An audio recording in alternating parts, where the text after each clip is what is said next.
Pemirsa, perdagangan saham di Bursa Efek di Indonesia baru saja berakhir. Kita akan membahasnya bersama analis Reliance Sekuritas Indonesia. Dan untuk membahas bagaimana pergerakan IHSG sepanjang hari ini, kita telah terhubung dengan Lanjar Nafi, Head of Research Reliance Sekuritas Indonesia. Selamat sore, Mas Lanjar.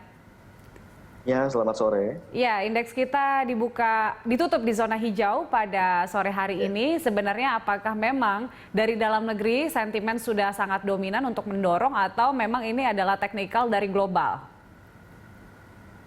Kalau dilihat dari pergerakan global, memang mayoritas global itu mengalami penguatan ya. Disusul dengan tadi itu indeks ekuitas berjangka di Amerika yang juga naik. Dikarenakan optimisme investor terhadap pemilihan pemilihan presiden ya, yang sudah mulai terlihat ada polling nih, yang di situ memang masih 50-50 sebenarnya antara Joe Biden sama Donald Trump. Namun investor sudah melihat ada kemungkinan Joe Biden dari sisi polling itu lebih besar ya, yang dimana Joe Biden memiliki kebijakan yang cenderung bertolak belakang dengan kebijakan Donald Trump, seperti itu. Nah, kalau dari dalam negeri sendiri masih terkait dengan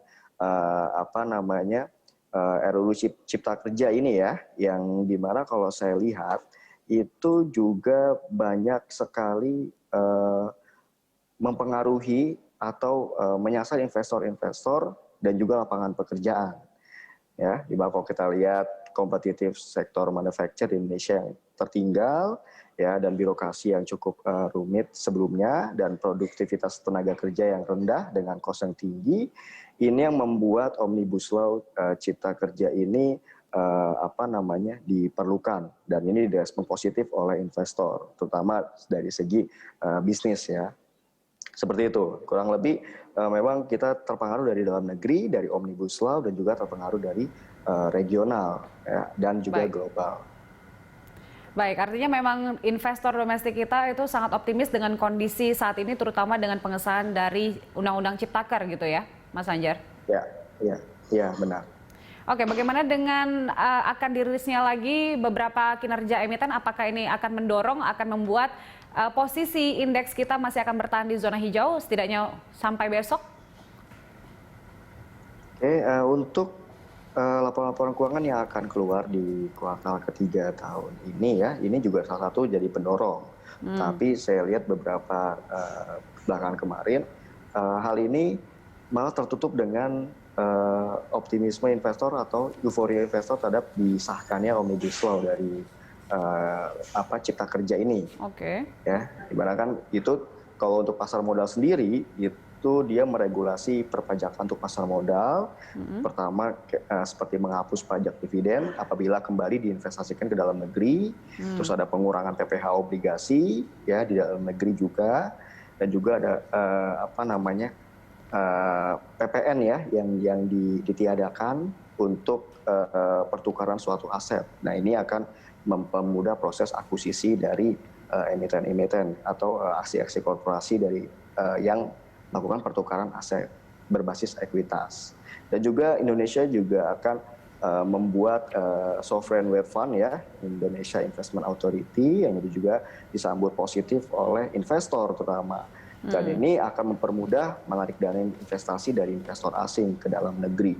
Ini sebenarnya sih yang menjadi trigger positif dari kemarin itu, dan sampai disahkan Cipta Kerja, dan membuat investor juga terutama domestik melihatnya, wah ini sangat bagus untuk kompetitif di sektor manufaktur di Indonesia. Baik, tapi menurut Anda sendiri, apakah memang sekarang investor di dalam negeri kita itu masih juga wait and see untuk saat ini? Kalau melihat wait and see sudah pasti ya, karena secara statistik sendiri rata-rata pergerakan IHSG di bulan November itu turun, rata-rata statistik. Kalau saya lihat dari statistik 20 tahun terakhir, itu Indonesia IHSG terutama ya, itu mengalami penurunan ya, di mana kalau secara rata-rata sendiri ya,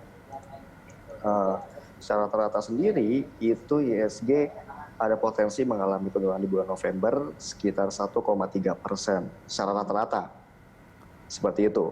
dari 10 tahun terakhir. Nah, ini yang menjadi wait and see dari investor. Terlepas dari investor juga menunggu hasil dari pemilihan presiden di Amerika.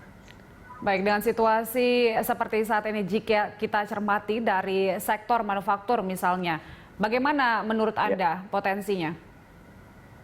Potensinya dengan adanya Omnibus Law dari Cipta Kerja ini cenderung akan pro ke sektor manufacturer terutama, ya. Karena kan kalau kita tahu manufacturing Indonesia itu cukup tertinggal, ya, satu, dan juga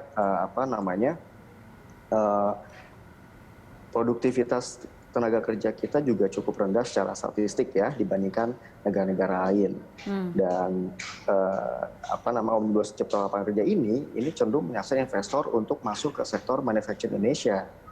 Gitu. Di dalamnya kan ada mengenai perpajakan pasar modal yang sanitize ya, sama sektor properti dan sektor pertambangan. Properti sendiri seperti kepemilikan apartemen warga negara asing yang menjadi hak milik ya dari tadinya cuma hak guna untuk warga negara asing. Dan ada Omnibus Law Cipta Kerja ini merestrukturisasi ada kemungkinan kepemilikan apartemen warga negara asing akan menjadi hak milik. Dan juga ada pembentukan badan tanah ya, badan bank tanah di Indonesia yang juga untuk mengatur kepastian ketersediaan lahan untuk program rumah murah dan kawasan industri. Dan dari pertambangan, kepastian dari izin tambang yang dengan tenor yang lebih panjang dan gratis royalti jika perusahaan batubara jual batubaranya ke anak usahanya seperti power plant-nya ya, dan juga ada PPN di batubara. Ini cenderung akan mengarah ke sektor manufacture sebenarnya dari Omnibus Law Cipta Lapangan Kerja. Oke, ada manufaktur, ada pertambangan yang memiliki dampak akan mendapati dampak positif ya dari Undang-Undang Cipta Kerja ini. Bagaimana dengan sektor perbankan, Mas Lanjar? Nah, kalau untuk perbankan sepertinya akan mengikuti ya kalau perbankan, di mana kalau di sektor manufacture-nya secara bisnis dia lebih mudah menarik investor asing lebih banyak dan cenderung berkembang di sektor manufacture, otomatis perusahaan-perusahaan di bidang manufacture ini memerlukan dana lebih ya untuk melakukan ekspansi. Nah, ini nanti perannya perbankan akan masuk di situ gitu, jadi pinjaman korporasi untuk membuat mengembangkan bisnis mereka di manufacture, seperti itu. Oke, prediksi Anda untuk besok bagaimana posisi IHSG kita? Apakah masih akan terdorong ke zona hijau atau ada sentimen lain? Untuk besok kalau saya lihat sih memang masih ada potensi ya dari segi pergerakan sendiri. Kalau saya lihat hari ini yang cukup optimis, dia secara teknikal itu ada pola pennant ya, hampir menyerupai flag pattern ya, di mana level targetnya dia akan coba uji ke kisaran resistance 5140 ya apabila breakout. Ya, apabila breakout, dan hari ini sudah breakout belum? Hari ini sudah breakout ya. Berarti dia breakout MA 200 yang berarti dia mengkonfirmasi pola pennant pattern yang berindikasikan akan mengcontinuation secara tren jangka pendeknya dia. Dan target resistance selanjutnya itu saya masih melihat di kisaran 5230-an itu masih bisa kemungkinan tercapai untuk IHSG.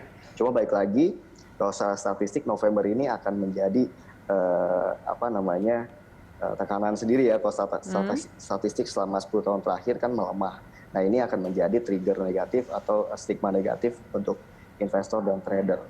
Seperti itu. Masih ada untuk potensi masih ada peluang penguatan untuk terkoreksi, tapi ada juga kecenderungan untuk menguat ya untuk besok hari. Mas Lanjar, terima kasih untuk informasinya sore hari ini.